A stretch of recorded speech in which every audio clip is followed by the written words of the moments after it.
भाई जो गुरु वचन पे डट के कट गए फंद 84 के। कबीर सागर पद्य भाग में दोहों, चौपाइयों, शब्दों, आरतियों, साखियों में, कविताओं में लिखा है। जहां जहां प्रमाण के लिए वाणी आवश्यक थी वहां वहां वाणियों को लिखकर ग्रंथ की यथार्थता को बनाए रखा है। वाणियों में गूढ़ रहस्य छुपे हैं। पद्य भाग यानी दोहों, चौपाइयों तथा शब्दों में लिखा होने के कारण मुझदास के अतिरिक्त कबीर सागर के गूढ़ ज्ञान को आज सन 2012 तक कोई नहीं बता पाया। कबीर सागर में लिखे हुए गूढ़ ज्ञान को, गूढ़ रहस्यों को आज तक ना कोई समझ पाया और ना यथार्थ में कोई बता पाया। क्यों नहीं बता पाया भाई और बहनों? क्योंकि जिस कबीर परमात्मा ने धर्मदास जी को निमित्त बनाकर 650 साल पहले कबीर सागर लिखवाया था, उस कबीर सागर के रहस्य को स्वयं कबीर परमात्मा ही खोल सकता है। स्वयं कबीर परमात्मा ही आकर पढ़ा सकता है, बता सकता है, समझा सकता है। जीव के बस की बात नहीं है। तो आज स्वयं धरती पर सतगुरु रामपाल जी के रूप में कबीर परमात्मा प्रकट हैं और उन्होंने कबीर सागर के गूढ़ रहस्यों को समझाया है। इस कबीर सागर का सरलार्थ पुस्तक में उस रहस्य को मक्खन की तरह निकालकर ऊपर रख दिया है। आप जी इस पुस्तक को पढ़कर दांतों तले उंगली दबाओगे। अब उस अनमोल अमृत ज्ञान को आसानी से समझकर ज्ञान की घूंट पीकर जन्म मरण का रोग समाप्त करवाओगे। जिसका नाम सागर है उसकी था अर्थात अंत पाना कितना कठिन है। इसी प्रकार परमात्मा के दिए ज्ञान को जानना खाला जी का घर नहीं है। स्पष्ट कर दिया गुरुदेव ने कि कबीर परमात्मा के द्वारा दिए गए ज्ञान को समझना, जानना कोई खाला का घर नहीं है, यानी इतना आसान नहीं है। उसको तो कबीर परमात्मा खुद ही प्रकट होकर समझा सकता है। जब तक परमेश्वर बुद्धि ना खोले तब तक एक पंक्ति का भी यथार्थ वर्णन नहीं किया जा सकता। स्वयं परमेश्वर होने के बावजूद सतगुरु रामपाल जी अपने आप को छुपा रहे हैं। जब तक परमेश्वर बुद्धि ना खोले तब तक एक पंक्ति का भी यथार्थ वर्णन नहीं किया जा सकता। यह आप और हम भाई बहनों के लिए है कि जब तक सतगुरु रामपाल जी परमेश्वर हमारी बुद्धि ना खोले तब तक उनके द्वारा सरल बनाकर किए गए अनुवाद को भी समझ पाना बड़ा मुश्किल है, बड़ी टेढ़ी खीर है।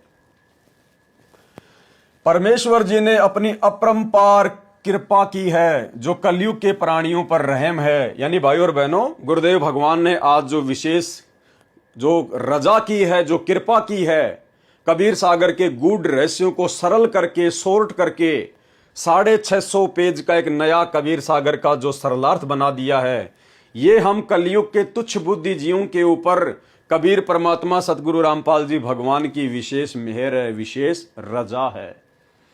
परमेश्वर जी ने अपनी अपरंपार कृपा की है जो कलयुग के प्राणियों पर रहम है। आप और हमारे ऊपर रहम किया गुरुदेव भगवान ने।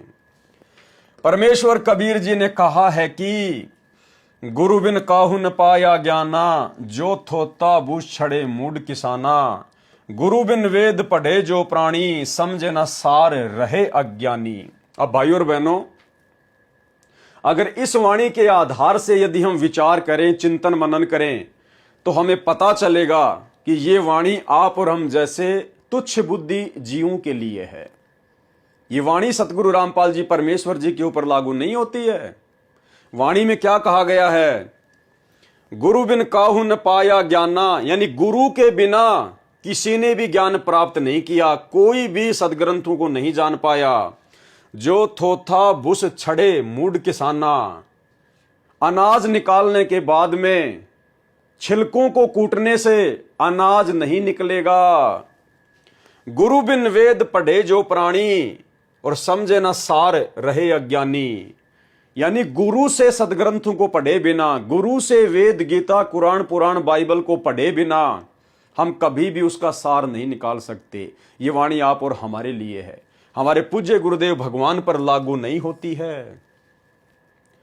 क्योंकि पूज्य गुरुदेव भगवान सतगुरु रामपाल जी ने जिस नेक आत्मा को अपना मुंह बोला गुरु बनाया है वर्तमान में, 17 फरवरी 1988 को आदरणीय राम देवानंद जी को जो अपना मुंह बोला गुरु बनाकर एक लीला की है, एक भूमिका निभाई है भगत की। भाइयों और बहनों, आदरणीय राम देवानंद जी अक्षर ज्ञान रहित थे, वे अनपढ़ थे, एक भी दिन स्कूल नहीं गए, उनको अक्षर ज्ञान नहीं था। उन्होंने ना कभी वेद पढ़े, ना कभी गीता पढ़ी, ना कभी कुरान पढ़ी, ना कभी बाइबल पढ़ी। तो ऐसे अनपढ़ अक्षर ज्ञान रहित गुरु से सतगुरु रामपाल जी परमेश्वर जी ने कौन से दिन वेद पढ़े, कौन से दिन गीता पढ़ी, जो सतगुरु रामपाल जी परमेश्वर जी ने मात्र उनकी 6 साल तक संगति की और उसके बाद में इन्होंने पूरे विश्व के शास्त्र पढ़ा दिए। यानी सन 1988 में सतगुरु रामपाल जी ने आदरणीय राम देवानंद जी को अपना मुंह बोला गुरु बनाया, उनसे नाम दीक्षा ली लोक दिखावे में। और 1993 में सतगुरु रामपाल जी सत्संग करने लग गए थे। भाइयों और बहनों, आदरणीय राम देवानंद जी अनपढ़ थे। संत रामपाल जी ने उनसे ना कभी वेद पढ़े, ना गीता पढ़ी, ना बाइबल, ना कुरान।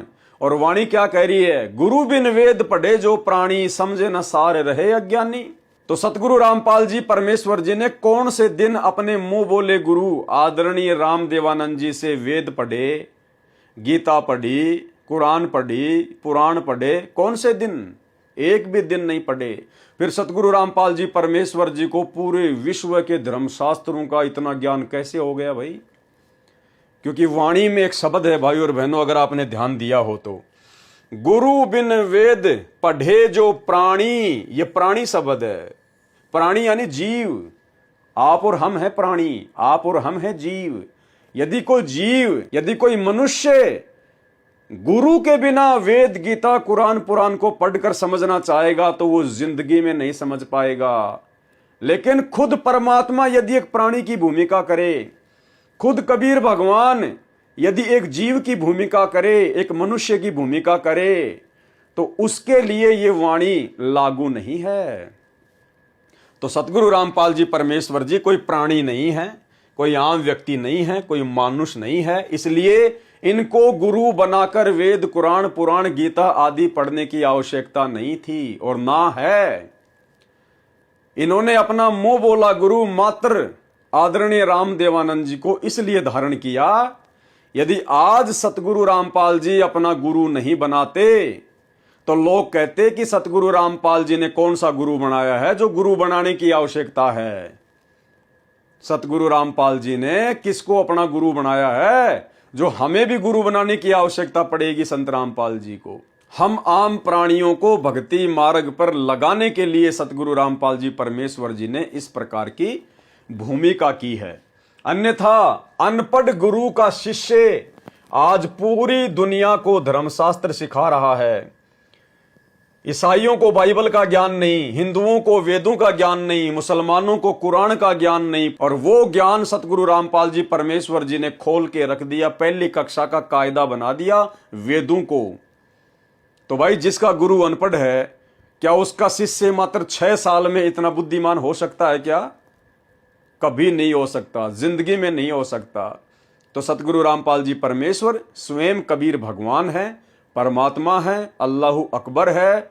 इन्होंने केवल लोक दिखावे में आदरणीय राम देवानंद जी को अपना मुंह बोला गुरु धारण किया है, अन्यथा इन्हें गुरु बनाने की कोई आवश्यकता नहीं है, क्योंकि सतगुरु रामपाल जी स्वयं जगत गुरु हैं। जगत गुरु, जाति हमारी जगत गुरु, परमेश्वर है पंथ, और गरीब दास लिखित पढ़े मेरा नाम कबीरा कंत।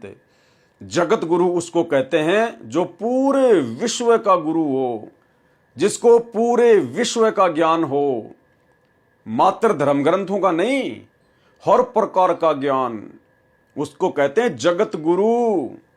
और जगत गुरु का भाई कोई गुरु नहीं हो सकता, क्योंकि जगत गुरु की भूमिका इस पूरी सृष्टि में खुद कबीर परमात्मा ही निभा सकता है।